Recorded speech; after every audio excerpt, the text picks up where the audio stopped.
Hulala! Hindi na nga tayo gagamit ng diuling kasi bumili tayo ng Dius oil.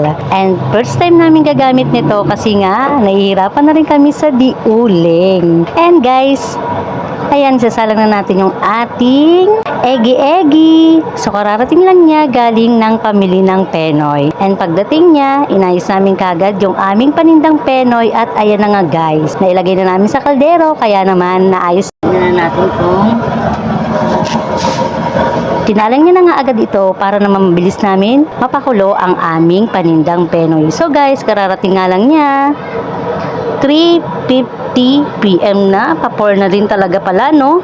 And guys, ayan, first time na lang namin gagamit nito. Nakakuha tayo ng ayuda, kaya naman guys, ganito ang ginagawa namin kapag kami ay nagkakaroon ng blessing. Kinukuhaan din naman namin ng remembrance. Katulad niyan, bumili kami ng Dius oil na kalan. Syempre yung aming diuling, itatabi na muna namin yung guys. At syempre, matagal-tagal din namin napakinabangan yung kailangan din naman namin siyang ingatan. Nga rin, first time lang naman namin talaga gumamit ng Dius oil. Tignan natin kung ano maganda talaga, diuling ba o Dius oil. Pero parehas lang naman din na ata yan na nakakaluto, kaya parehas naman talaga sila maganda. So guys, bumili na kayo.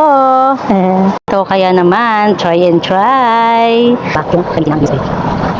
Guys, saka namin tayo 3:48 PM. 3:48. So, kasi kami nga galing na, kami ng Penoy, and galing namin yung Penoy. At tapos yun na, sabihin natin yung Dius oil po, talagang siya. And galing sa salunan, hindi pa sila namin. Yun naman. Maraming bulis niya. So, magandang talaga ang mga na, Dius oil na. So, hindi na lang, hindi na lang,